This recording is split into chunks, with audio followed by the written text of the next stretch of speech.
Well, you know that bathroom about to get used up now, Jerrell. That's why we said we potty trained. So you know, Mitch, a lot of people want to leave. Booty hole be this big, girl, all day until I get home. It be squeezed, girl. But then when you get home, no, finish it at home.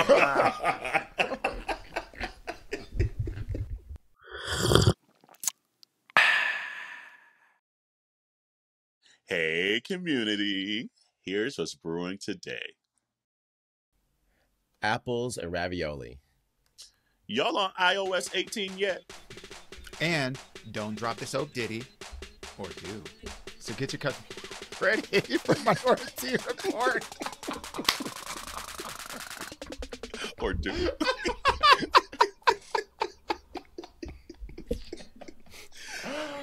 Sponsored by Olay Body Wash. Astroglide.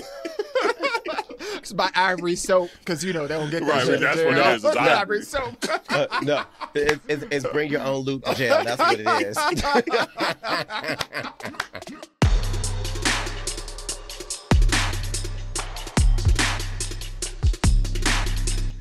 Hey, welcome to Minority Report. It's Auntie Carell. It's Auntie Dewan. And it's Auntie Jerrell. What up, bitches? I'm back. Damn, look who's back. Look. She acting like she glad to be back. Like, I don't know about you, but when I'm gone, I want to be gone forever. Let me tell you, you've been gone for the last month. I felt like Auntie Shar and Bodega Columbia, bitch, just been gone forever. Okay, gone forever. Nah, I mean, I have missed y'all so much. Let me tell y'all, being a listener for 3 weeks, be having me in my feelings because I don't like being on the outside. I appreciate the community so much because I've been like, no, bitch, and I'm like, I'm not on the episode. I have to wait to see them until I can say my piece. That part. Like that part. It's completely different, and it was also too fun to engage in the post as a listener, and then be like, I'm gonna text y'all because what the fuck was y'all doing? That part. We still ain't told Jerrell to bleep. Still ain't told me. Still ain't told me. We gotta say that in person. Look, no paper trail. Listen, when we're all in Rio de Janeiro, we can talk about that next year. Because that had us shook. Shook it. But welcome back, boo. You know, it was weird. Like, because obviously over time we've had like maybe a week here, a week there, but like 3 in a row. I was like, damn, where's she at? It was crazy because like forgot about us. That first week I ended up getting sick, and I don't even like. One, I'm glad I got sick before my vacation because let a bitch get sick during vacation. Ugh, that would have been, especially on the other side of the world, girl. Talked about locked up abroad because that's what be me. Like just laid up. Couldn't. So that added an extra week on everything, but it was a fantastic trip. I am glad to be back I'm glad to be doing this with y'all. Like honestly, it truly is therapy. Like even saying like, oh, this is episode 294. I was like, God damn! Like how the fuck we get it? Like I really been gone. Y'all just don't know. So I'm about to cut up. I really have it in my. I feel the true Henny spirit today, y'all. I just giving y'all this morning. We're here for it. Let me just sit on back then. We're gonna have the Jerrell rebuttal section. That's what we're gonna do. And quickly, shout out to Chris and Marco for filling in, and Landon. Hey, and Landon, yes, thank y'all for filling in those 3 weeks. We appreciate you. So shout out to them. And if you haven't already followed Bad Queers and Relationship Pod, don't just a little pause, like 5 seconds. Go find them, follow them. And then hop right back into the episode. There we go. There we go. Right. So let's see. Where do we even start with you? Like, you tell us, like, what to even ask you. Like, it was your first time. Like, I don't even know where all the locations you were at. Girl, I went to Kosovo, which is where Fizz is from, and got to like meet like all his aunts and got to meet like some cousins and his best friends from back there. Got to see like where he grew up from and like, you know, his elementary school and his childhood homes, and like really just got to see what life is like over there. And let me tell you something.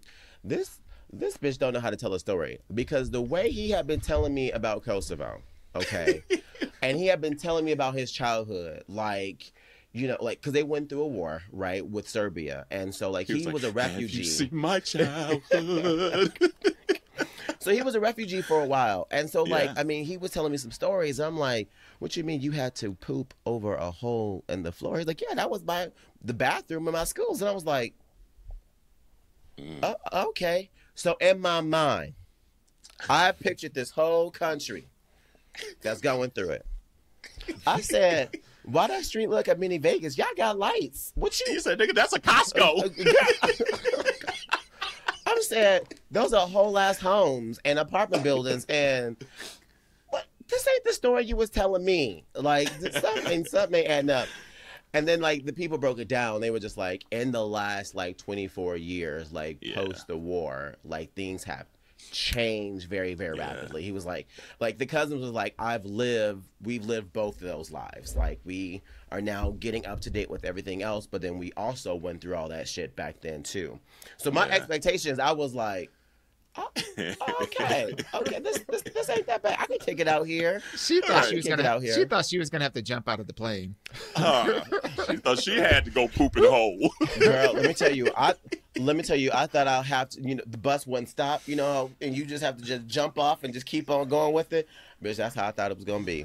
I thought we were going dirt roads and sandals and everything, girl. And I said, they got Teslas as taxis, bitch. I said, no, they doing just fine.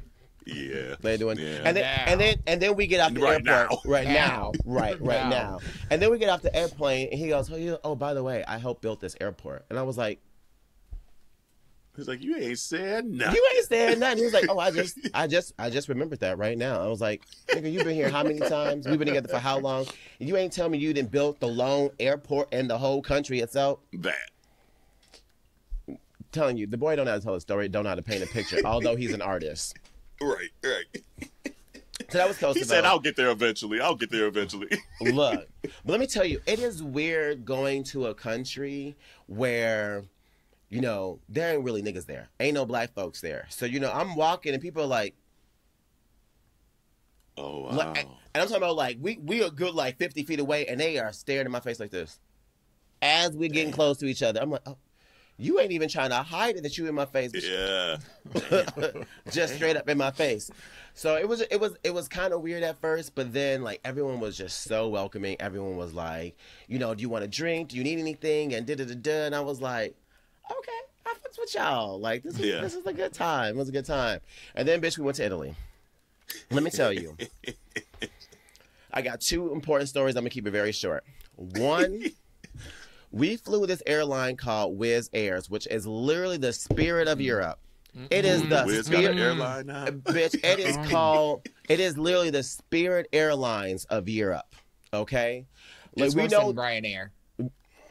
Oh, it's like a double downgrade from Ryanair. Oh, damn. Cheap flights. So you be like, oh, this is great. Nigga, when I tell you, between flying to Italy and flying from Italy, we spent 12 hours in the airport trying to get on these motherfucking planes. No, ma'am. Okay? No, ma'am. On these planes. But the get you part of it is that, you know, the EU has these flying regulations and stuff like that. And so because we waited more than 5 hours for our flights, we are going to get like $500 back for each flight.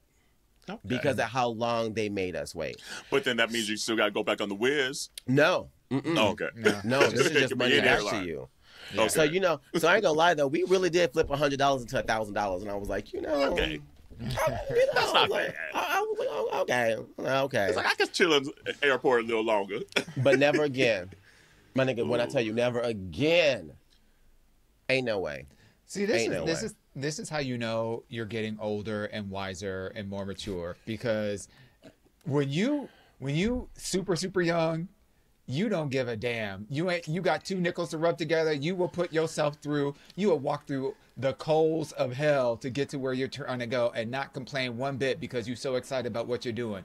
But when you get older, I need to be can maybe afford a little more. You're like, know what, baby? I need to be comfortable. That. What do you mean? What do you mean we have to wait 5 hours for my flight? Like, what is this?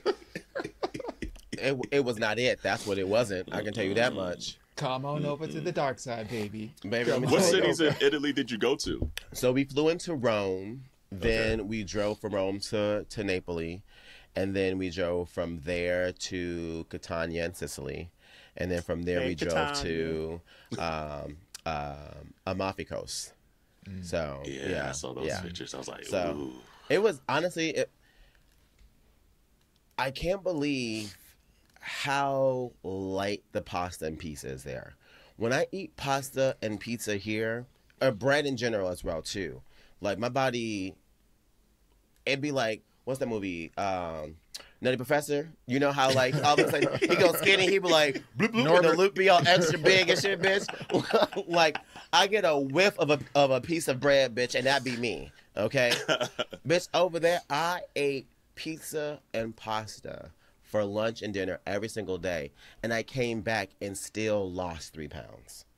And mind y'all, the last episode I was on, I had opened up to everyone about me in my weight loss journey, right? Yeah. I didn't have any of that medication at all while on vacation. Like, I was on vacation.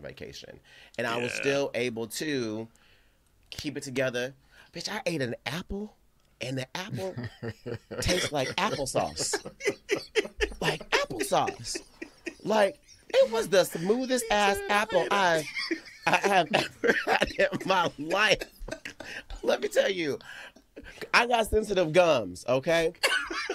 And like my shit be... Who is this Methuselah that is on the podcast with us? He done came back a whole new woman. Transformed, bitch. She said, let me tell you about the tapioca, baby. Honey. She said, baby, the prunes? Oh, baby. Oh, my GI tract has never been this clean in my life. Oh, my God. This is too funny. Let me tell y'all, this was the best apple I had in my life. I literally was like, oh, this is some mood. Where'd you get the apple from? Like the grocery store? Or just from like the little like she convenience store, like family grocery store. Picked it from a tree. Let me tell you, I know that apple came directly from somebody's tree. It really did. On my life. I said, ain't no way this been in nobody's grocery store. This is farm to mouth right here, okay? That's exactly what this is. My God. People who don't travel abroad, I don't think they could really even appreciate the difference in the quality of raw food. Not to mention like cooked food, prepared foods, but like apples, oranges, grapes, all kinds of fruits and vegetables. Just, we get so used to our fruit tasting like nothing because it's been so processed and it's so resistant to famine and all this other kind of bullshit and packed full of all of these, you know, pesticides and all the shit that we just consume. That's why our bellies are resistant to famine too. And that's why people who come from overseas, who come from outside of the U.S., when they come to the U.S. and they have their exact same diet, they gain a minimum of a pound a week. Just eating the exact same things, not like eating junk foods, but eating the exact same things, because so much of our food ain't really food. Our bread isn't even classified as food. No. Honestly isn't. And y'all know I love me some food. This was the first time I got emotional over some food. We were in Capri. She said, this apple. No. She's like, why is this apple salty? It's my tears, bitch. Girl. And the best part, it wasn't even the damn apple. I'm talking about, we were in Capri and I had this ravioli. And I took one bite and I immediately got sad. And I got sad because I know it had to end. I was like, bitch, this ain't no shut. That Chef Boyardee, This ain't no bitch? Chef I said, right. who? Who? The devil is a lie. Call yourself a chef, bitch. Girl. And it was only 8 raviolis on the plate, bitch. It was a true European size. And I literally sat there for like 5 minutes after that first bite.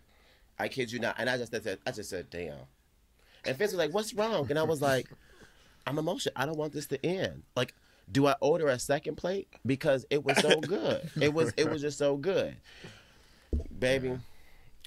Besides Thanksgiving, this is the best way to say it, like to describe that feeling. You know when Thanksgiving comes around and you get this shit that you have not ate literally since the year before? That was like that same kind of like excitement, happiness that I was just like, damn, I love this is some good shit. There's some good ass raviolis. It really was. It really was. It really was. And then, so we did all that.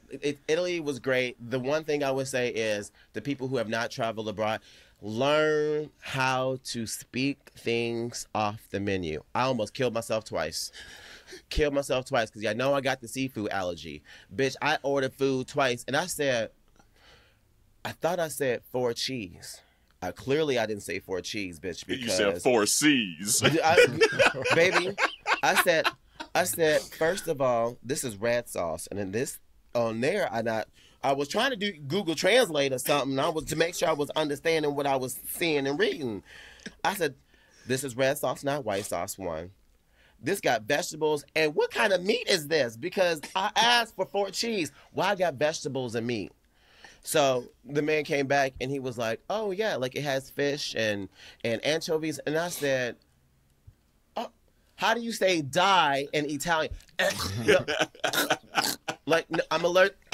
I'm playing charades with the man at this point to let him know that I'm allergic. And they finally understood. They was like, oh.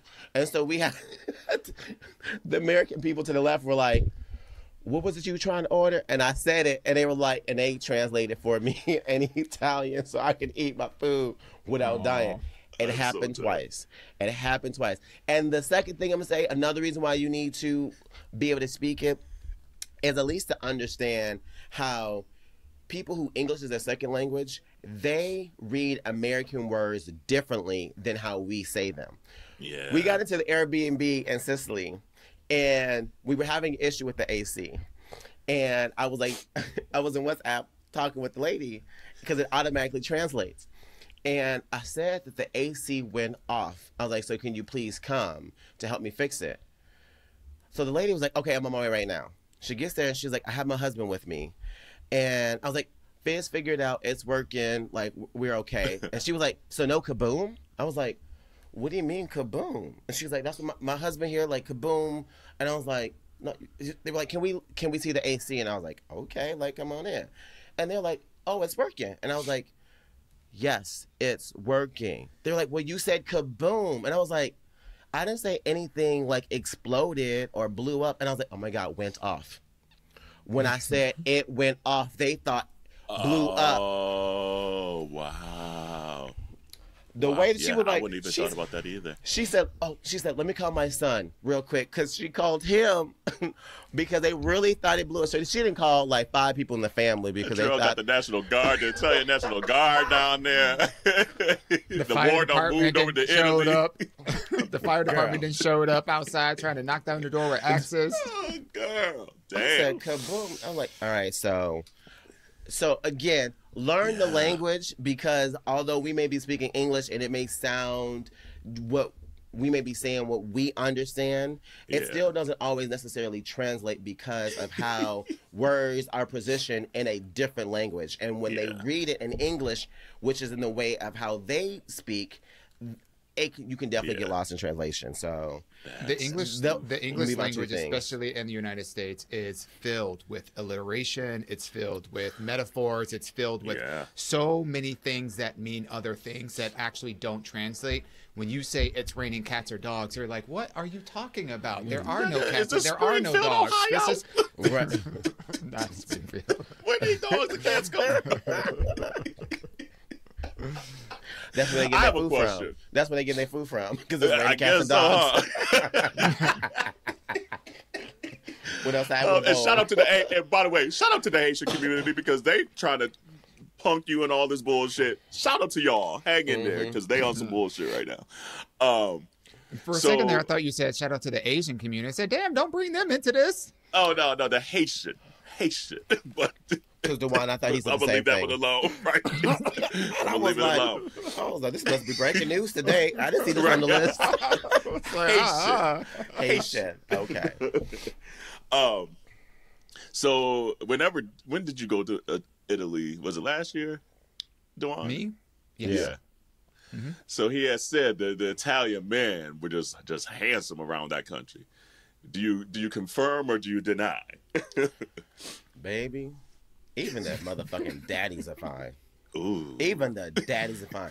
We were in Sicily and we were at this resort, and this daddy was there with his kids and his wife. And the way both Fizz and I was in that man's face, right across the thing like this, leaned up.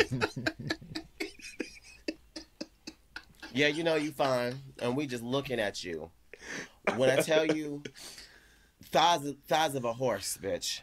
Thighs of a motherfucking horse. Okay, and he had on this beautiful blue Speedo, too, so the cakes were just, like, peeking out at the bottom a little bit, too. He had silver hair, too, with his nicely trimmed body hair. I said, God damn. God, you said, I'm going to learn this Italian.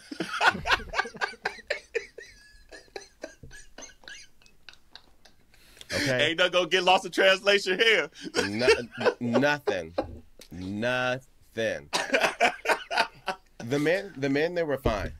I am not going to lie. When we got there, immediately, we were like, damn. You said this is Italy. They keep it together.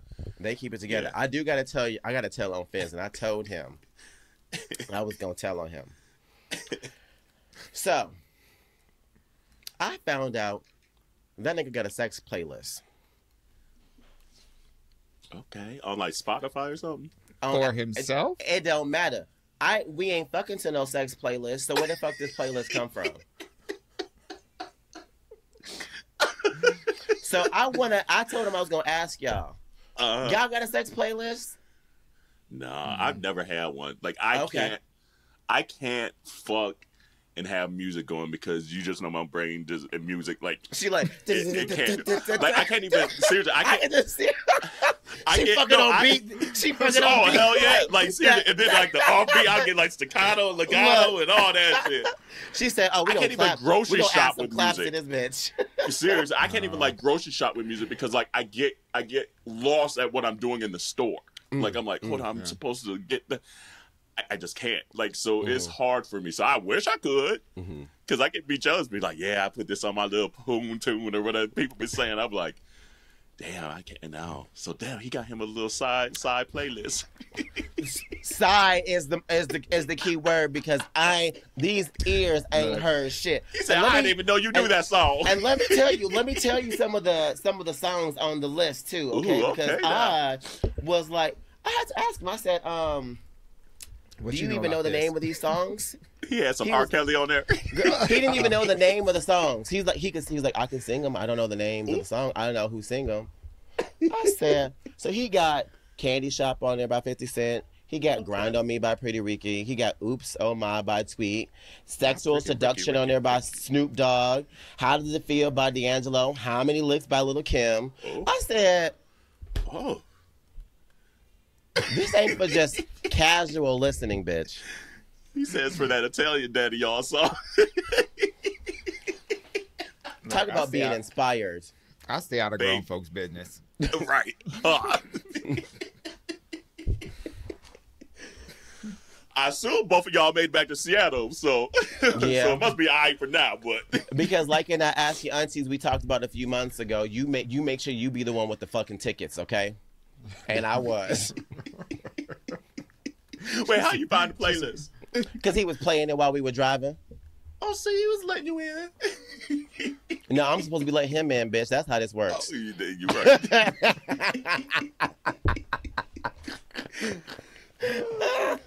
DeJuan, do you got a sexy playlist?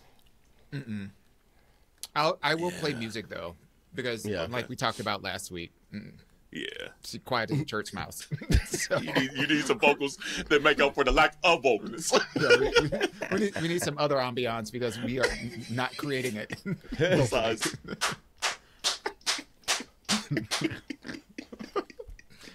That part. Oh, Jesus. Oh, Lord. Yeah, well, I'm glad you enjoyed your vacay, boo. Yeah. It was fantastic. The wedding was amazing. It was, again, so nice to meet his family and just to turn up. Balkan weddings are a lot of fun. Let me tell you, his aunties, which, you know, they're the old aunties, right? Like, so they're like our parents' generations, right? Yeah. So they up there like in their late 60s, early 70s. The fucking life of the party. Okay. I bet. One auntie came in, she had like a glass on her head. She was balancing the bitch and she was like ain't getting it. Yeah. Then she was turning around. And it's a full glass of water, not half empty, not empty, bitch. Then she came back and she said, "Boom! I got 3 shots in my head now, bitch. Well, we done leveled up, bitch. Bitch, they were lighting napkins on fire, bitch, and just helicoptering and shit, and we were doing the dances. And I was like, okay, we going this. I was like, it was lit, bitch. It was lit. It's moments like that though, like it makes you realize people are just people. And that's what bothers me a lot of times, like just going back to this country, just like the divisiveness of the country. It's just like, but you get into situations like that, like, how can you hate someone else? You know, it's just like the love and the joy that's in a room like that is so undeniable. So it's just like, God, it's just like put yourself in some uncomfortable situations at first, but then you realize we're all just fucking human trying to love and be happy. Yeah. That's it. That is the honest to God truth. It was I love that. The best time. The best time. Well, y'all deserve it. That's for sure. That is Thank you. It was fantastic. Packed way too many clothes. But you know what? I made sure to pack the stuff to make sure I was getting my Instagram posts in. Because let me tell you, bitch, I was like... The pictures turned out great. Look, I was like, we're going to put a couple up in here just for the ground. Yeah. Oh, bitch. Tell me why Fizz almost threw up in the Vatican. Oh, that's the face, girl. We went the first night we got to Rome. We got there after being in the airport for 6 hours, mind you. Okay, so we finally get into the Airbnb. We like, bitch, it's time to turn up. We've been up since 4 a.m. Didn't fly out of the airport until fucking 2 p.m. Okay, it's been a day. It's been a day.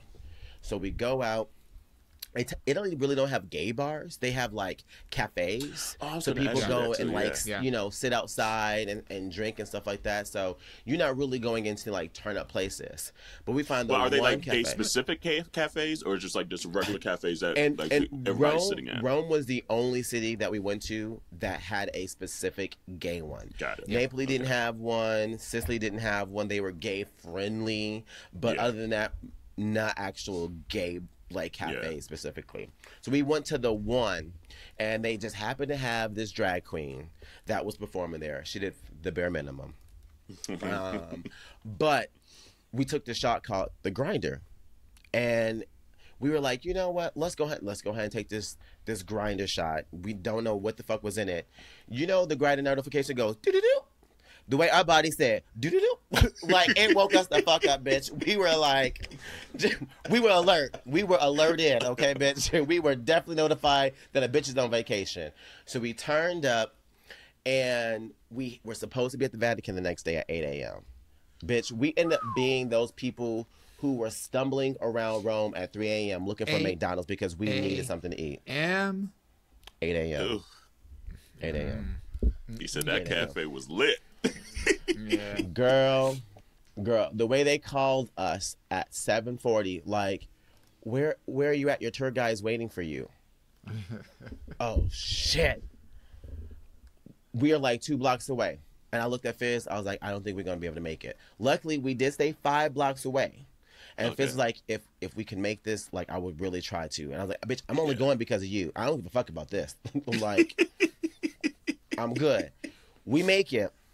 And it's so cute inside. And for the first 45 minutes, Fizz is like taking pictures of everything. He's like, oh my God, look at this. This is cute. Oh my God, look how old this is. And I was like, yeah, it looks 37 like you. And then I was like, look at this over here too.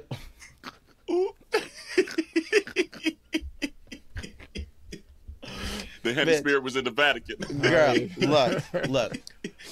Halfway through, at one point I looked at Fizz and I was like, he don't look like he's doing too good. And I like looked, I was like, has anyone ever thrown up in the Vatican before? I was like, has anything happened before? Yep. 5 minutes later, Fizz is like, we need to like wrap this up. I'm about to throw up. And I'm like, in the Vatican, bitch? You about to throw up in the Vatican, bitch? I was like, hey. So my response was, well, I got out of bed for this, so we gonna be here. We gonna make it to the chapel. No. She said, find you a pew. Jesus said, come as you are. As you are. And let it all out. And let it all out. Okay? Look. He made it through. He didn't throw up. But we ended up like meeting this really cool American couple a few days later in Napoli, and they were like, you know, if you would have actually thrown up, they probably would have thought you were exercising your demons, like some type of exorcist shit. And I was like, they said, get that gay out of you, motherfucker.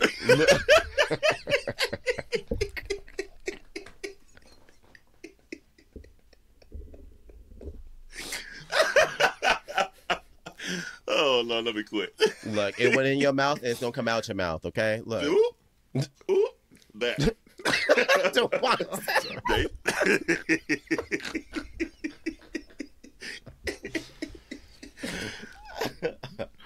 I'm enjoying this show.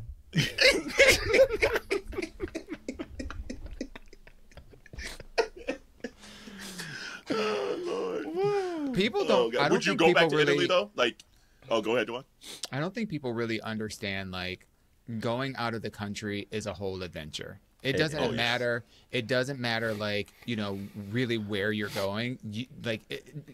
There's just something that's going to happen that's going to be a memory maker for the rest of your life. And even if it's just like being completely chill and innocuous and having like great dinners or whatever, like going outside of the country, getting outside of your comfort zone, experiencing something new is just something people need to. My recommendation would be that people need to invest in those kind of experiences. 1,000%. Yeah, and to your question, Carell, yeah, I would go back to that same exact point that Dwan just mentioned. I absolutely would go back.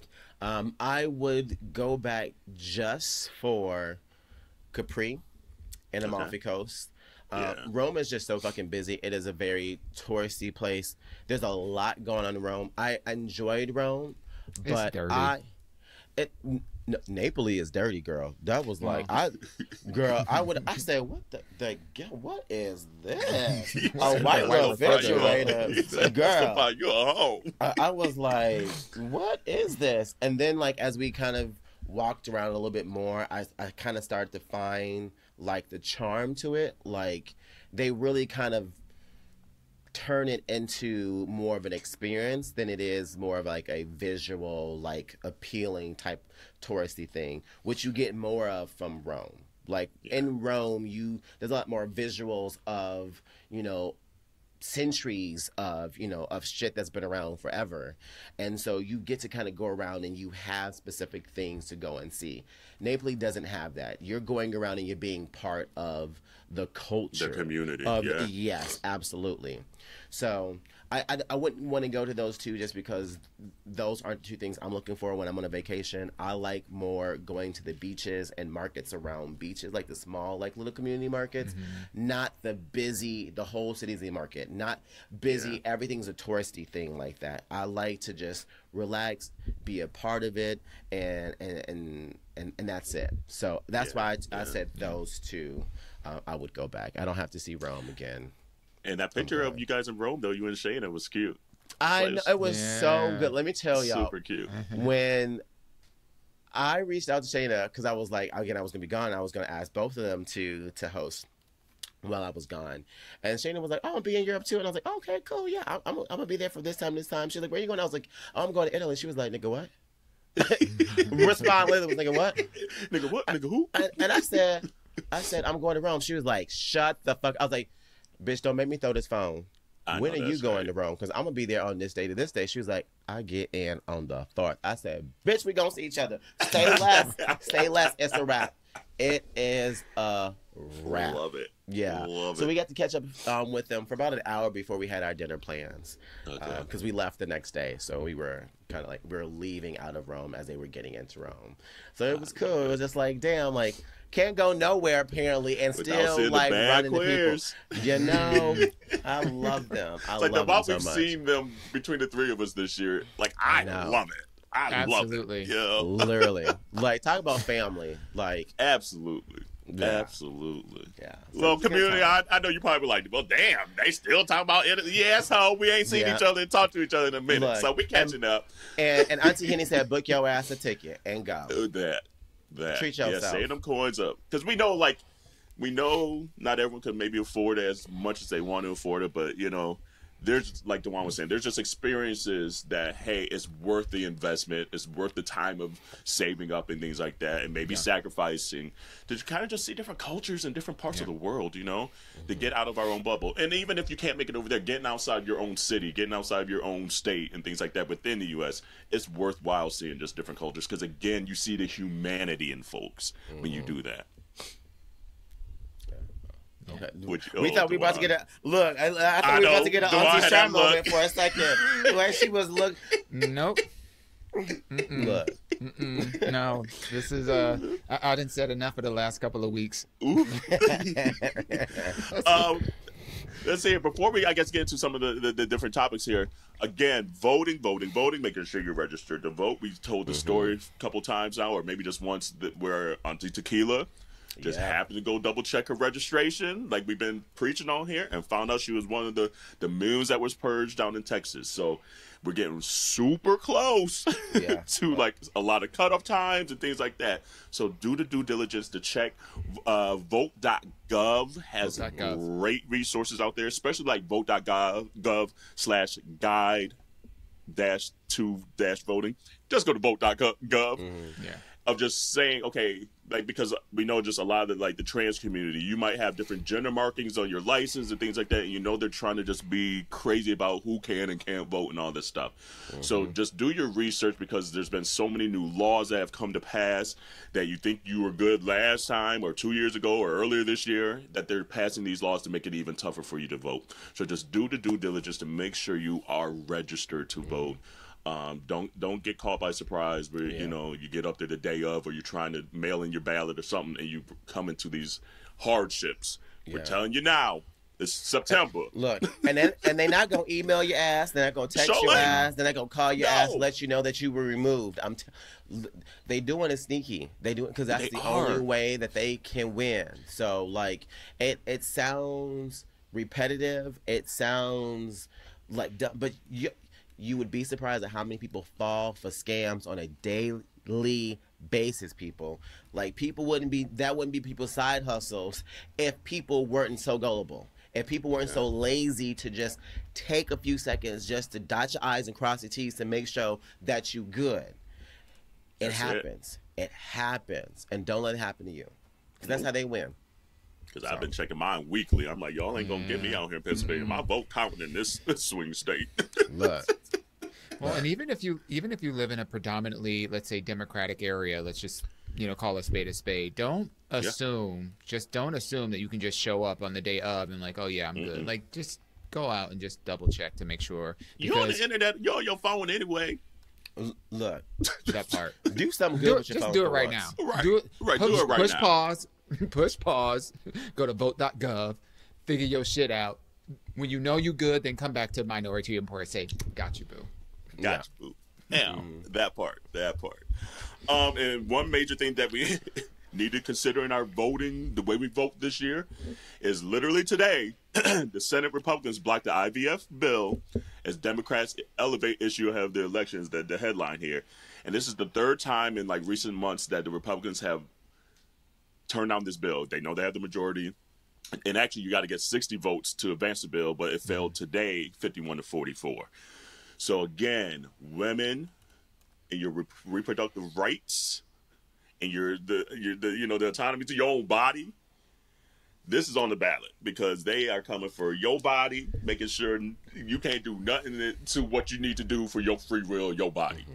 And it's not just about abortion too. And it's not just about abortion too, which a lot of people are failing to realize it's even about just having the opportunity. If your body doesn't allow for you to be able to have a child on your own and you need some help, you can't get that help. Right? Like, it's not about just abortion. It's about being able to bring somebody even into the fucking world. So, like, we need to make sure that you have the option. That it's a choice. It's a choice in case you need that choice. Because we all know somebody who knows somebody who needed the help because they could not on their own. I just don't understand why you got 4 blokes, well, 3, like screaming louder than our female counterparts. Because when I think about like a lot of the women that are in my circle, ain't nobody talking about it. Really? No. Now, granted, the people that are in my circle, vast majority of them are, registered voting Democrats or are liberal leaning, but voting Democrat. But it's interesting to me that you have more men that are talking about this particular topic than you do, at least from my perspective. Maybe I'm blind. I don't know. I mean, do you have a lot of women in your circle talking about this? Because I sure as hell don't. I hear it like here and there, and it might be a couple things that kind of maybe come to my mind. It's just like, hey, we should be the ones probably talking about it because it's the men that's doing a lot of the damage, right? Doing a whole lot of the damage. But then B, maybe there's a comfort zone too, or just like a lot of this is like very vulnerable, very, individual feelings that like maybe sharing it with men and things like that isn't the avenue they feel comfortable, right, wrong, or indifferent. I don't know, and maybe we need to do a better job of making them feel comfortable in spaces to be that vulnerable to say, hey, I am having troubles conceiving. I am having this. I did have an abort, whatever it may be. And maybe that's part of the problem that we built in this country for so long, that men are deciding so much of this that they don't even feel comfortable bringing to folks that they should hopefully feel comfortable, And then a lot of times that ain't my damn business too. So like, if you don't want to tell me, don't tell me. Like, I get it, but at least you got 3 aunties here. Yes, we're men. We play on words. I get it. That are in your corner that we're going to continue to speak up for this because it's bullshit. It's like, this would make it a fundamental right in this country. Mm-hmm. Like houseway. Like, I don't get it. I don't get it. I'll say this, like, to your point, Duan, I will say, like, in my circle, again, very similar. I feel that I see more gay men in my circle posting about this than I do see women posting about it. But to that point, though, I'm gonna say this: ain't a single person on this planet alive today will be here if it wasn't for a woman. So they've done enough. Second point, too, just like we get tired of having to tell non-black people about black issues, we understand the definition of being tired. So let me tell you, if the women are tired, they deserve to be tired, and if they don't want to speak on it, they don't got to speak on it. I'm not going to ask them or say that they should be speaking on something that, yes, directly affects them more than it affects me, because I know I wouldn't be there, 1, if it wasn't for a woman, and 2, I understand being tired. Being tired. But I will say this: I would love to see more women in my circle talk about politics, not just about the IVF and the abortion rights. I would love to see more women in my circle talk about politics, because I know that they tend to be around people who I know they have people ears that need to hear these things, if that makes sense. But as a person who typically is on the front line, I know that type of energy can be exhausting. And if you are a parent, if you got kids and you got a job, and the last thing you want to do is go over there and parent the internet. I honestly, I couldn't imagine. So, to that point, what Carell said is, I got the energy, I got the time, I got the smoke, so I'm gonna bring the fire. Let's go. Yeah. And it sucks to get your hopes up too. Like 3 times just this year that this shit done got, So it's just like, I'm sure people are trying to save money to go to do IVF quickly here, and then there's certain states that are banning it. So now you got make money to go travel maybe to another state. Like, it's wild. You know what I want people to start doing before you fuck anybody, whether they're a man or woman? Ask for their voting. What was your voting history? That's how you get somebody in your pants. But like, you know what? This dick ain't coming near me. That's the sexiest thing you could do. Absolutely, bitch. Clap these cheeks. Clap on. Clap off. Okay? If you got the right voting history, bitch, Baby, clap away. Applause, bitch. This. Applause. A round of applause, bitch. Okay? Because if you didn't vote? Oh, you definitely not. It's right up there with letting your homegirl into the gay club. Let me see your vote record. Let me see your vote record. Yep, absolutely. Put that on your Grindr profile. I bet you, look, dick would be sexy, baby. All I want is for March to get here. I'm so tired. She was ready for Brazil. She's like, bitch, I'm trying to be in Brazil. Let go, bitch. Well, I mean, yes, and I want all this shit to be done and over with. Like, let's just get this. Let's wrap this shit. Whatever it's going to be. It is just the anticipation of seeing what the fuck is going to happen. Like, I'm just just being transparent, y'all. Like, I mean, we'll still cover this shit, but I'm not gonna like it. Well, I'm not gonna like it. No. Look, we did good after the last election. We didn't talk about for about 3.5 years. It's gonna be another 3.5. Like, we don't want to talk about this for a long damn time. God damn. I did see this interesting. I'll just throw this out there too. Look up. There's a reporter on. He used to work for Vice. He is independent now. He's probably the biggest independent reporter now out there on YouTube. And he just put out this video talking about stuff that folks still haven't talked about from the last election with old boy, where he was getting money from Egypt, potentially. I'll say that because y'all ain't about to come for us saying that we said none. Potentially, hypothetically speaking, allegedly. And it's crazy. Like, it's not wild. And it's not just from Egypt. Right. But they were talking specifically about the one from Egypt because of the timing of the last election of when it happened. It's wild. So Johnny Harris is the reporter, and he's like the new news kind of like of YouTube at this point. So check that out, community. Anyway, we'll move on. Yeah. Can I just say we lost another legend this week. Yeah, man. God, we lost Tito Jackson. But we Tito Jackson. But didn't what's his name? Frankie Beverly and James Earl Jones. James Earl Jones. Yes. Yeah. That was.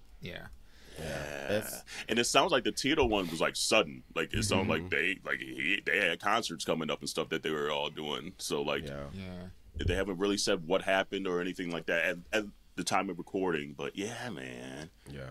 It's weird to get to the age now where folks you grew up with are starting to pass and things like that.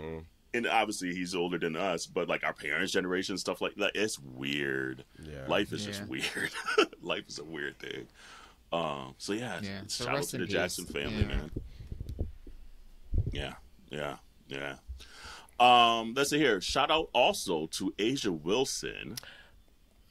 1,000 points, bitch, in the regular. She balling. She had already broken the regular season record like the couple games before. Now she's well over 1,000 points in the season. The first and only player in the WNBA history to have 1,000 points in the regular season. Yeah. I don't think people understand. And the fact being that's damn it's good. Very good. And their season is shorter than the WNBA, than the NBA as well too. So they play less games. Yeah, they play maybe half the games, if that. Yeah. Balling out here. And this is the thing that I love about Asia as well too, because when the season started, it was all Caitlin Clark, Angel Reese, Caitlin. And then she said, watch this, and I want to remind all the rest of y'all new watchers that I've been here before them, and the WNBA has been here. My league. Okay. Since I've been here, it's been mine's. I'm the one winning these MVPs. I'm the one winning these championships, and I'm just now getting into my prime. No, Asia's about to be a problem for the next several years. Yes. A problem. And also, too, I love her pre-game outfits. Let me tell you, the way look her up, Duane. You would enjoy it. She dolls up, glam, had like this like gray storm wig on for like the longest time, bitch. Gorgeous, and get out there. And I love her interviews too. Like, she's funny. Like, she's just entertaining. Yes. So yes, a lot of eyes are on Kaylin, a lot of eyes are on Angel. Rest up, Angel. We know you had the wrist surgery there.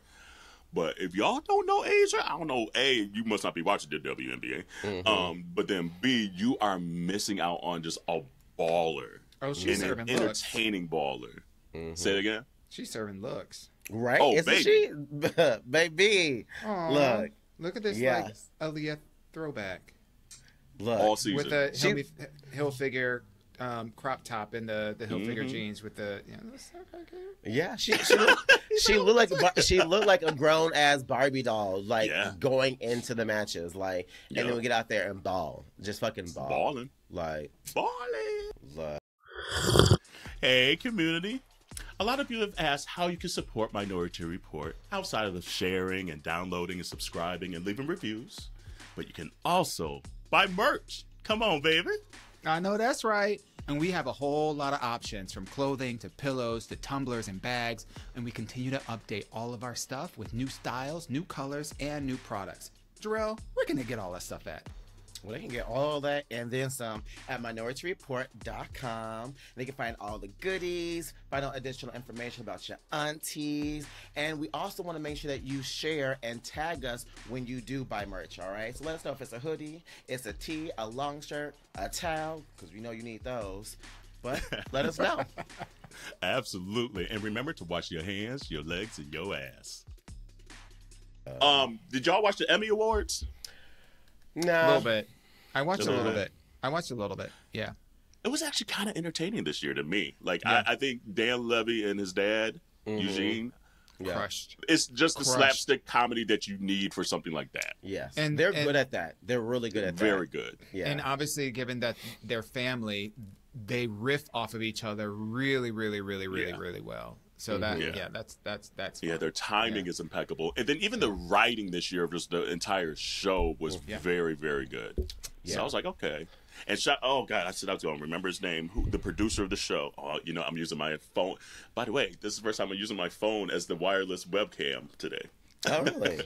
So I was about to look. I'm like, where's my phone at? Because it's Instagram, but it's the second year in a row that he's doing it. It's a black guy. He's producing a lot of stuff. He produces the Super Bowl halftime show and everything like that.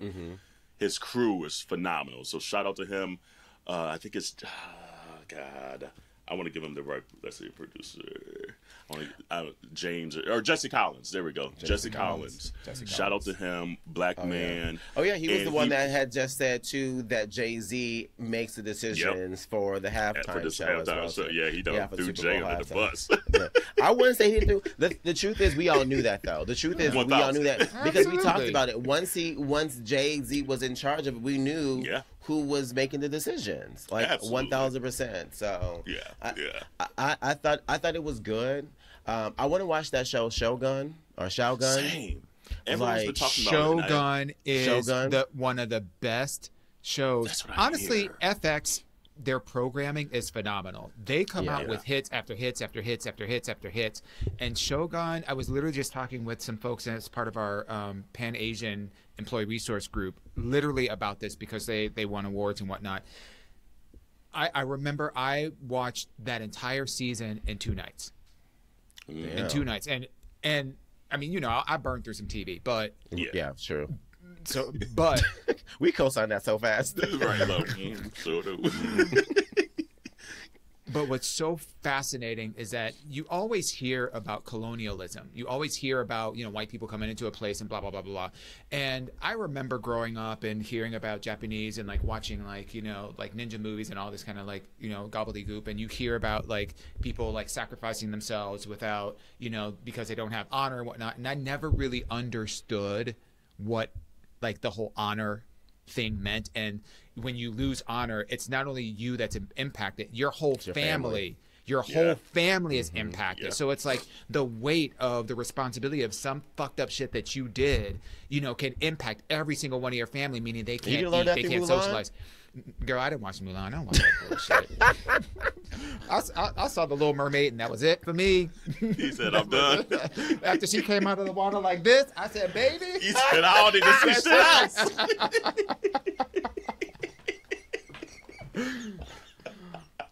But what Shogun does, because I was a little skeptical, because it's the story of this this white guy from not Italy. He shook on your Italy man too. Man, I've already seen it, and I'm just like, it took me back. But at any rate, this white guy that comes in, and it's the Protestants versus the Catholics, and he comes in and he befriends and gets the favor of the shogun, which is a political figure, but that's rooted in, like, you know, martial arts and whatnot. And I originally thought that it was just going to be like, oh, this is another story about the white savior coming in, but it's not. It's really That's why I didn't watch it, because I thought it was going to be about that. That's literally why I didn't watch it. This Good. is a Say less. That's all I need to know. This is a real, authentic view of their culture and how we trying to come in. Not we. Well, I guess I can't say. Part of me. My queen mother's son over here. 23 and me. The 23 and me. Coming in. Coming in trying to fuck some shit up. It is phenomenal programming. The writing, the art direction, the acting, the cinematic, the way that they capture the scenes. It is, and you learn so much about their culture through their perspective. It's phenomenal. And the cool thing I love hearing about it is, like, similar to what you were saying, Jerrell, the loss in translation. They literally wrote the show, had it translated in Japanese, and then retranslated it again to make sure there was nothing lost in translation, that they weren't fucking shit up. Like, that's the due diligence.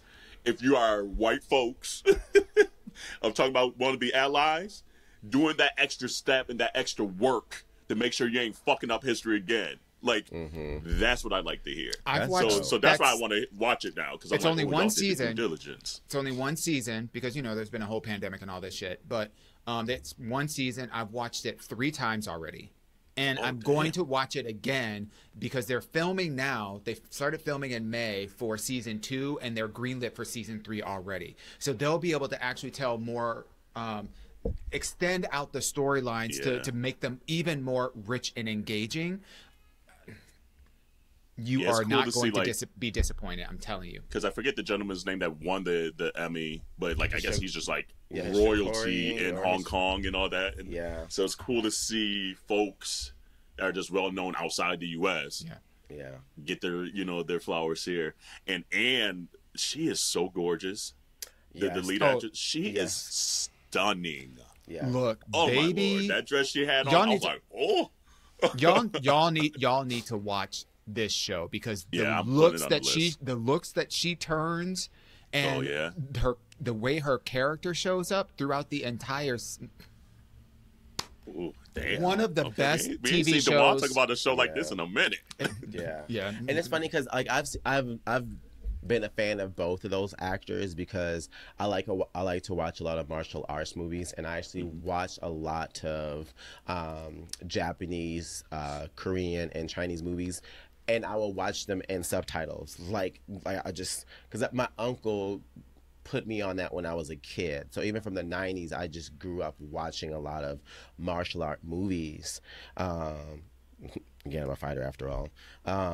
And so, like, when I saw that they won, I was very happy, because I was like, damn, like, I've known about them for a while, you know, and to see them getting their flowers over here, which is something that a lot of folks over there is, like, important to their careers, you know, to get that recognition over here. Because we've seen with, like, Michelle, you know, as well, you know, be a legend, an icon over there, right? And, you know, one of a handful of people who have, you know, been able to translate that level of icon and notoriety over here in the States is, you know, is really dope. So I'm happy for the two of them. I really am. Yeah, absolutely. And shout out to Liza Colin. How you say it? Is it Colon Zayas or something like that? From The Bear, or something like that. Yeah. Yeah. Shout out to her too for winning her Emmy for that show. Yeah. It's not a comedy. I just like seeing the diversity. It is not a comedy. No, it's Let not me a tell comedy you, at all. it is not a comedy, and it irks me just a little bit that it is in that There's a lot of category folks. because it is not a comedy, and I miss me with the dry and dark humor. It is not even dark humor. It's not a comedy. It's not a comedy. They just know they could have a better likelihood to win in that category than other categories. Than the drama one, which why that's like where it should have been. How that's easily. Well, I guess they do it in every fucking award show. So who am I talking about? Never mind. I like that joke that they did on that though. They're like, and in the spirit of the bear, we will not be making a joke. Yeah. I'm like, that's dope. It's like that summed it up all right there. Yeah. Was there any fashion or anything like that you saw that you're like dope, or was it like, Yeah. I thought it was coming Yeah, it was a very Yeah, I agree. This was like the Emmys even is like, one of those. Dan's shoulder pads in his suit. That was kind of, even though it was like a very black tuxedo, at least the extenuated shoulders. I was like, okay, I'd rock that then. I feel like the Emmys is kind of like, you know how the Oscars is more like super upper echelon. Like you're going to, the opera of award shows. This is like going to Broadway.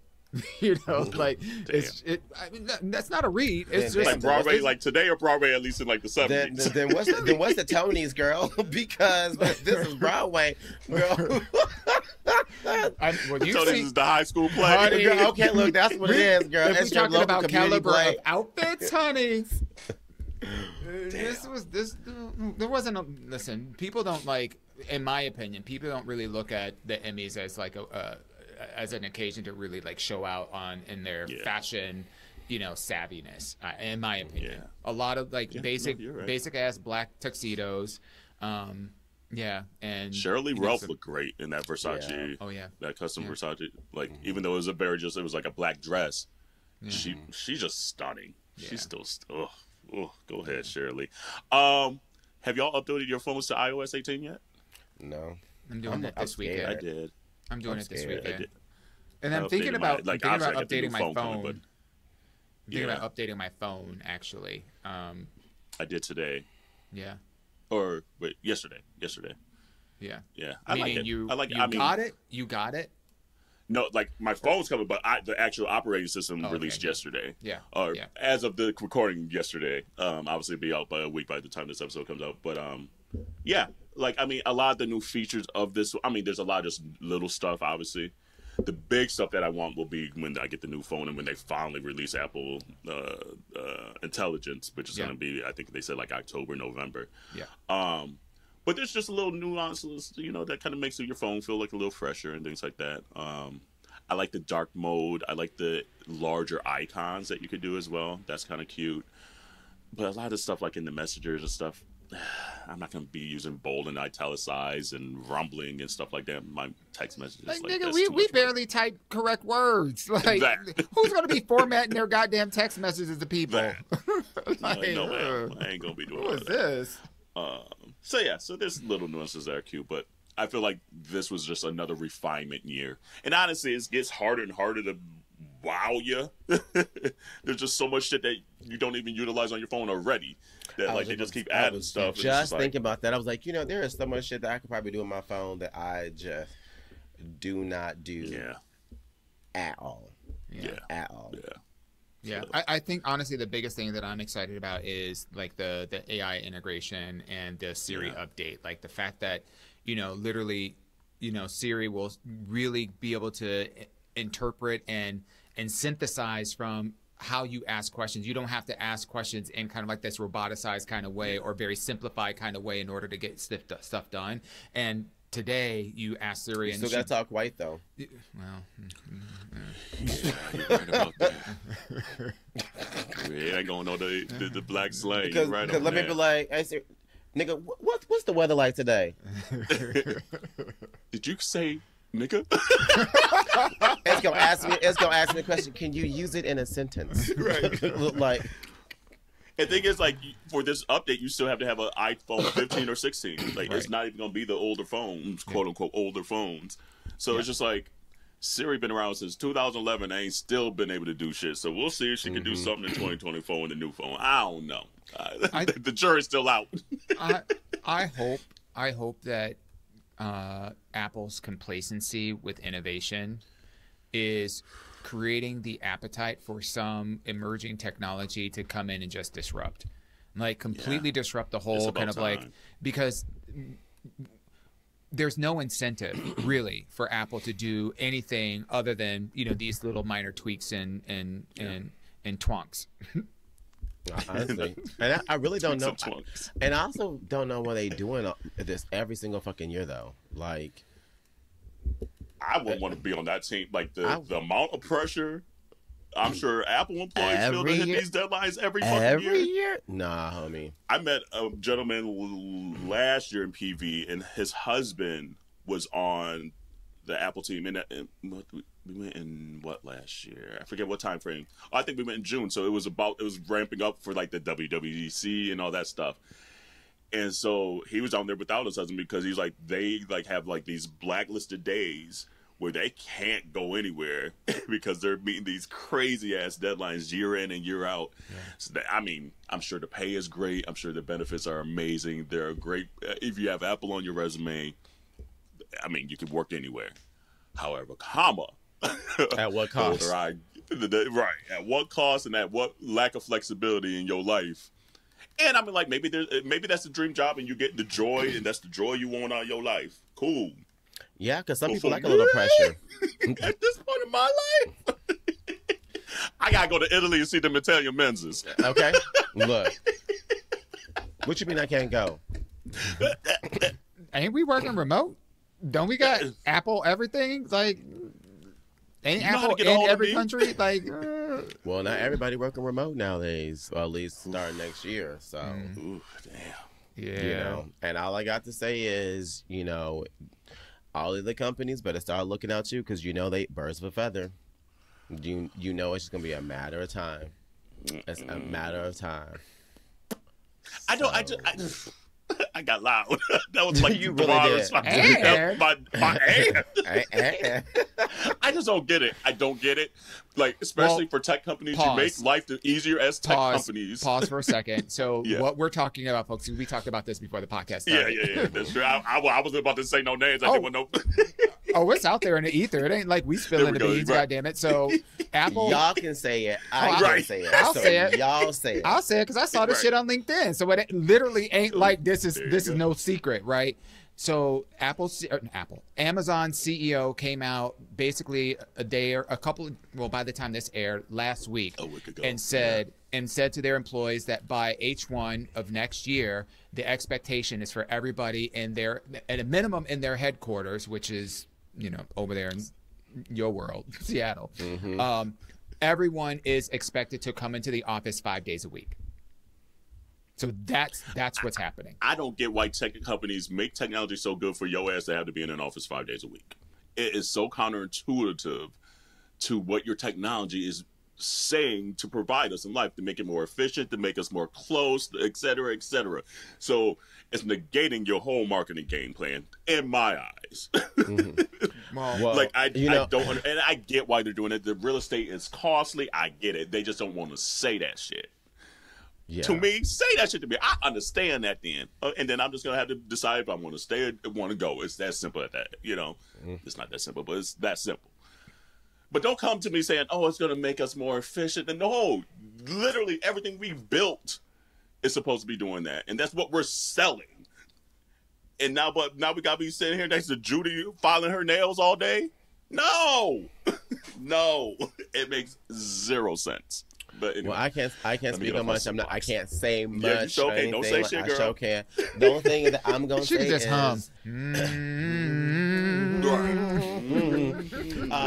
no. I guess I can say this. My whole time with the company, I've already been full time in the office. Okay, so I can say that this won't be affecting or changing anything about what I've been doing or anything along those lines.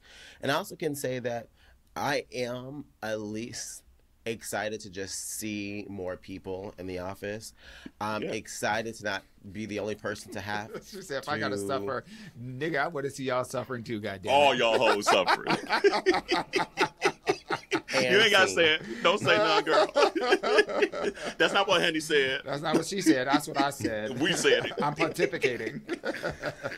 So I mean, yeah. Anyway, I don't know. What else? It's Fashion Week going on, and we'll maybe wrap up here. Fashion Week.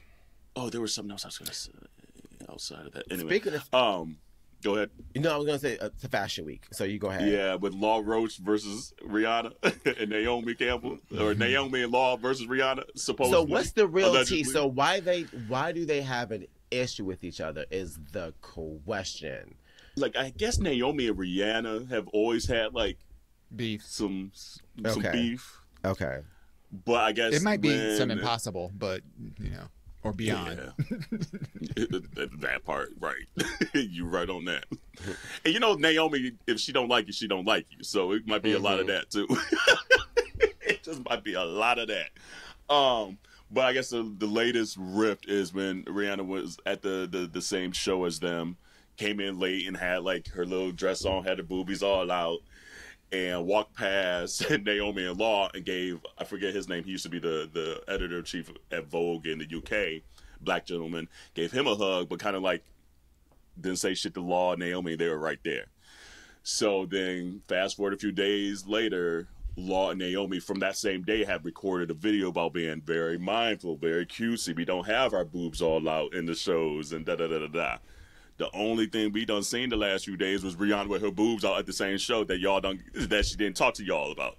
So the internet tried to put two and two together. Who knows if it's true or not? But now Law is saying, no, y'all adding shit to the fire that ain't there. But it's like, we ain't dumb. Own up to your shit. It is what it is. And Laws usually owns up to his shit. So I'm surprised he's trying to backtrack it a little bit. It's a little bit of a reach. For whom? No. For Law or for the internet? The internet.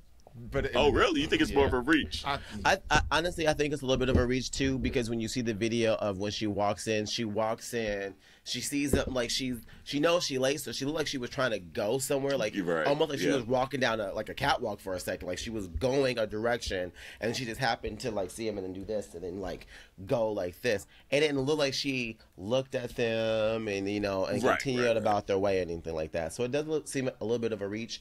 However, that video, there's a little hint of shade. There's a to it, little though. layer of There's a shade little- underneath it. I don't think Rihanna was the one who was intentionally, shading him or anything like that. But I do think they wouldn't put any of that out there for nothing. It's too. And they wouldn't have said no convenient. boobies when the whole internet was talking about Rihanna's boobs. Yeah. Yeah. There are nice boobs, though. Worth talking They about. were, honey. Lovely. She said, "Mama." So I mean, it is what it is. But I mean, it's entertaining for the internet, I guess. The interwebs, it is That's what true. it is. I don't think all three of them losing no kind of sleep. Hardly. Especially not Billy Riri. So she's like, Okay. honey, I got some What? more foundation to sell this winter. Come on. And then it's why I'm not sure if y'all been watching like Yeah. the news today with like Lebanon and those I was like, pagers, damn. I didn't realize a lot of the world still kind of use a lot of pagers, but the pagers exploding at the exact same time, and there's been, I think, now up to 9 people dead and like thousands of people injured from this. I don't know all the details. I don't know. They still trying to figure it out, but man, it's wild out here. It is absolutely wild out here. There was a time, like, I can't remember if it was like the early 2000s or late 90s when like cell phones were blowing up on people. Do you remember that? Mm-hmm. I do. It was like it was like a thing. It was just like, be careful. Like, make sure not to watch your phone. Make sure it's not overloading. Keep it out of the sun or whatever, because they were just blowing up. It was like blowing up in people's pockets on their and all that kind of fun stuff. So it's just like, what is going on in the world today? Who is doing what? What are we testing? What are we getting? What are we getting ready to see? It's iOS. I don't think we tested it. iOS I think it's just a new form of something. Allegedly. Yeah. So I mean, So if you're traveling anywhere, honestly, keep your wits about you everywhere at this point because, baby, I have nothing intelligent to say. None. Like pagers. Except when I saw that shit come through, I was like, damn. I know at first I was like, damn. But then I was like, okay, is that a privileged like statement that I just had? Like, right. Like, does some parts of the world actually really still rely heavily on pagers? Or is it because maybe they were like government tied and it was a safer way? I don't know. I was like, I'm very naive on this situation right now. But I was like, damn. I was like, somebody didn't call them quick enough. I don't know. Like, it's wild. But yeah, I'm trying not to make too many jokes like I normally do because this is a serious situation. But yeah. Anyway, we'll move on. I think we hit everything. I think we did everything. Well, there was the one last thing on the list that we didn't talk about. Damn! How did I skip that? Yeah. P Diddy. It's that Diddy. Nigga going to jail. Hold up. R. Kelly said, "I'll save you a seat, none, my nigga." He said, "I saw you when you was walking in the door. You look dusty. Your hair's uneven." And he couldn't even do bail. Like that nigga in there. Denied First of the all, bail. It was the laundry list. Hold on, I'll pull it up. Let me see here. Normally, first of all, it's a RICO case. This is a RICO case. This ain't no just regular smegular like which is like and that's like mob level stuff is what they're like really going after him for. Which it says the indictment from the U.S. Attorney's Office in the Southern District of New York charges Combs with 3 counts of racketeering, conspiracy, sex trafficking, and transportation to engage in prostitution. If convicted, he faces a sentence up to life in prison. Then this other site says for allegedly running an enterprise that he engaged in sex trafficking, forced labor, or kidnapping, arson, and other crimes. Mm-hmm. So this ain't some little shit. No. And here's the thing. We saw it in the Jeff Epstein case, how many other names came out in a case like that. And this is very similar to that case. So there's just going to be some names that come out of this, and it's going to be insanity in the next year of what comes out of this damn case. Yeah, when let him on a $50 million bail, all the kids, even the 1-year-old, gave in their passports saying, like, he's not a flight risk or anything like that. And they said, nah, nigga, you going to stay here until trial. You going to stay your ass right here. I'm sorry, but if it were me and I knew that they were building a RICO case, deuces. Oh, word. I'll be spending a little bit of time in China. I'll be getting to know Russia. I'm thinking of all the places where they don't extradite. And I'll be like, I'll just live over there. Yeah. I don't care. Like, okay. Because you aren't going to recover from this. No. So you're going to jail. So you're going to jail. Like, so what's the point? There's jail time happening. And so from my perspective, what's the point? What's the point even seeing this through? Like you could let's just assume that you beat this case. Your reputation is trash. Don't nobody want to deal with you. You're not going to get any bank loans. That nobody going to want to work. You can't do anything. You might as well leave. But to be fair, for him to be in Manhattan just chilling like that, that's a little cocky and pompous. And that's the thing. He didn't turn himself in. No. They got his ass. They got his ass. But he and his attorneys have known for months that this was something that even though it wasn't, he had to know. Exactly. He had to know. And this is months worth of evidence and time for racketeering. Like, this isn't, we're gonna get this done. We're gonna push this through in a quick little 48 hours. Nah, nigga, this is for New York too, like of all locations, like New York don't play. We come for that ass. We come for that ass. So I'm surprised he wasn't overseas with baby fat man, Jeff Jam man. What's his name? Russell. Look, I mean, I'm not gonna lie. If I ever did some dirty ass shit or if I was even being framed for some dirty ass shit, and I know that they were building a RICO case against me, I'm gone. I'm swimming. I don't even need a passport. I'll be on Mars. Like, take that. Nah, bro. He got a couple of yachts. He could have easily just bolted out of the New York harbor, went on down to to Venezuela or somewhere and just hung out for a while and just sail around the world or whatever. Like, because it's a choice of that. The world and It's either that or like an 8x6 cell. I'm sure he like 8x6. Well, he does. He ain't got no choice now. Well, maybe. Oh God. Say it, Dewan. Say their names. Now we know why that nigga going to jail. He's like, He's like, I've been trying for decades. Damn. Now I ain't got no excuse. I ain't got to lie to nobody. I ain't got these babies' mamas after me. I ain't got to protect nobody. I just let my ass eat and call it a day. God damn it. Let me keep my lips all licked up and juicy. I'm so done. I'm literally picturing the Dave Chappelle version. No. No. He said, I don't want that one. No, not that. And honestly, I don't think he's a bottom. He gives me top energy. I don't think he's I thought you were gonna say I don't think he's attractive. Oh, well, that's another.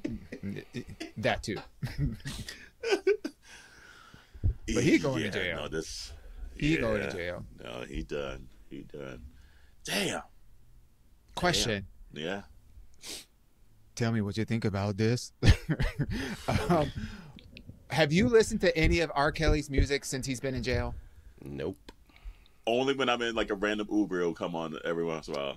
Well, I mean, that's forced on you. Yeah. That's a different situation. Right. But not purposely. No. Yeah. I had that one. I think I said it on here. I had that one good old day where I just played R. Kelly all day, and that shit was fire. And I haven't done it since. Yeah. Mm-mm. I don't think. I know. But at this point, though, like now he's locked up, and I think all the money ain't even going to his accounts no more. Like I think like they pretty much are funding the accounts to like the victims at this point. I might go back to it. Until I see a pay stub that says that they got money from it. No. Right. Yeah. I need somebody to be like, yes, I am getting money from it, and then I'll be like, okay. Yeah. Because the hard thing is like some of them songs clearly were like influenced by. Yeah. So that's the part I still have a little trouble with. And it's also the underage thing for me. I can't. That's what I mean. Like, I was like everybody. I was during that time period content to turn a blind eye, even though we all heard the rumors. But back then, the internet wasn't interneting the way that it internet's right now. So you really didn't know, like back in Maple Heights, Ohio, what was really shaking down with R. Kelly and and Aaliyah and all these other like individuals. So you had your rumors, but nothing was really confirmed. So it's just, you're like, okay, well, see no evil, do no evil. But when the shit comes out, it's like you make different choices. It was easy for me because I had heard the rumors, but I wasn't as big as an R. Kelly fan. Like, honestly, I think probably like Step in the Name of Love was probably like the last song of R. Kelly that I was like, okay, I will ever listen to. Other than that, I wasn't really listening to any of his shit. Like, even when he was that whole Trapped in the Closet stuff came out, never came. Oh, see, that's a later R. Kelly. You need to get into the 90s R. Kelly. But even the 90s stuff. That was R. Kelly. But that's what I'm saying. Like when I tell you, like, R. Kelly for me, like, stops, like, 90s, and I never listened to R. Kelly, like, anything early than, like, later than after, like, 99. Yeah. Is this stuff? So, it was easy for me to say no. I'm like, I'm good. No, it was hard for me because he got some... He got, honestly, he was the king of R&B. Like he's gifted. He's one of the most gifted like writers of all time. Honestly, they still got all his shit up on oh Apple. Yeah, it's out there. Mm-hmm. They got all his shit. Mm-hmm. He said, ooh. They got all the shit over there downloaded. No, not in the least. Look, I listened to enough. He said they got that music. album still. Damn. Yeah. I listened to enough music to easily not listen to other people when they out here doing fucked up shit and they deserve to be canceled. It's very easy for me to cancel them. I listen to music in different languages. So when I tell you that I got pots of music to listen to, I sure the fuck do. I will go to K-pop, French pop. I will go over there to Latin music. I will, Bad Bunny, bitch. I will put him on in a heartbeat, bitch. He said that's on my sex playlist. Okay, if I had one, he would be the playlist. Okay, he is the playlist. Oh, by the way, I know we're getting a little long here. You texted me about Doechii's album. Doechii's album's fire. It is so good. It is a hip hop album. Fire. It is so good. Super good. Super duper good. Okay. And it's still Doechii. I mean, she's a rapper as it is. But, like, I like Doechii because she takes it very seriously, but she doesn't take herself too seriously, if that makes sense. She always has a little wittiness, a little quirkiness, a little something in there that I super enjoy. Did you like her on that new Katy Perry song? I actually kind of like the... It's fine. I actually kind of liked it. I was like, you know what? Here's the thing. It's nothing like, oh my God, this is like, this is new. It's still Katy Perry and Katy Perry's lane, which is something... Either you like or don't, really. There's like no in between. Right. Katy Perry. But it's not one of those things where like I'm actively going to go listen to, or I will change the song if it came on. If it's on, I'm gonna listen to it. I'm like, okay, you know. But you like it because it's got the Crystal Water sample. Exactly. That's the real reason why. But I was like, damn. Yeah. A, I'm like, okay, Crystal, get that money. Yeah. But then B, I'm like, y'all cleared that sample for Katy Perry? Like, there ain't been like 100 other better people to clear that sample for. And maybe it was Doechii. I don't know. Honestly, I think it was maybe Doechii. It was for Doechii. Yeah. I think it was clear probably for Doechii. Okay. Yeah. But yeah, no, community, if you haven't checked out Doechii's album, it's a very, very good album. Alligators Bites Don't Heal. It is really good. And it's like a hip hop album. So it's not a rap. Boom bap is still my boom bap. What the fuck it is? What the fuck is it, bitch? Look, it is good. It is really good. You know what kind of surprised me? Sabrina Carpenter's album actually surprised the shit out of me. You know, surprised the shit out of me. So I didn't hate it. I didn't like it. To me, it was way better than I thought it was going to be. It was way better than I thought it was going to be, absolutely. But it reminded me of something that was meant for Ariana Grande. Because of the fact that like, you know, there's some Ariana Grande song, like albums out there where she has pop, she has a little bit of like R&B in there as well. Yes, like it could have been an country, a little folky, maybe, I don't know. Yeah. But the difference is, when Ariana Grande does it, it's her doing those different types of styles of music. For Sabrina Carpenter, I felt like she was trying to sing like Taylor Swift. She was trying to sing like other artists. It felt like she was almost copycatting people. Oh, okay. Damn. Yeah. So... Yeah, I went in with zero expectation. Zero. Because I was like... I don't even be listening to her like that. Like I hear it out, like I feel her music like very like mall music. Like you go out and you hear it in the stores. You're like, okay, that's what I thought. Yeah. But there were some songs on there where I was like, oh, like was it bed chem or something like that? Chem on there. That I was like, that's a good ass song. I was like, wow, wow, okay. Yeah, I didn't hate it. I didn't hate it. Yeah, Bad Kim was the name of it. I didn't hate it. I also I don't know if it would be an album I would go and listen to. Like, if that makes sense. Right. Like, we were driving through Italy, and we were like, bitch, we got 6.5 hours to go. So let's put some of this music that we ain't listened to, some of these albums that we haven't really given a try. Let's give it a try. Yeah. We got through, and I said, and done. Done. and me espresso. All right, well, community, you know, it was just a little longer episode. We had to catch up. You know, we had to cackle with each other a little bit. Yes, we did. Hopefully you enjoyed the episode. Anything else on your hearts and minds before we get out of here? Vote. Nah. Yeah, yes. Vote. And hey, community, I miss y'all so much, though. So, yeah, it felt good. And I miss you too, my aunties. Like, yeah, I miss my sisters so much. Absolutely, it's just back on the train. It's well-oiled machine, but like, it feels good. Well, community, hopefully you're safe and sound out there. Wash your hands, your legs, and your ass, and we'll see you next week. Bye. Bye, y'all.